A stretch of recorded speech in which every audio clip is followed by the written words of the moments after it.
If you're experiencing issues with GTA 5 updates getting stuck, follow these steps to help resolve the problem. This guide will walk you through the calibration process to ensure your game updates smoothly. Step 1. Check internet connection. Ensure that your internet connection is stable and working properly. A slow or intermittent connection can cause updates to get stuck. You can test your connection by trying to load other online services or games. Step 2. Restart the game launcher. Close the game launcher completely and then reopen it. This can refresh the connection to the update server and may resolve any temporary glitches causing the update to stall. Step 3. Clear cache. Navigate to the settings of your game launcher and look for an option to clear the cache. This can help remove any corrupted files that might be interfering with the update process. Step 4. Run as administrator. Right-click on the game launcher icon and select Run as administrator. This can give the launcher the necessary permissions to download and install updates without interruptions. Step 5. Reinstall the game launcher.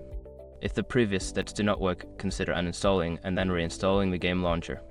This can fix any underlying issues with the software that may be causing the update to get stuck. By following these steps, you should be able to resolve the issue with your GTA 5 update. If problems persist, consider reaching out to support for further assistance.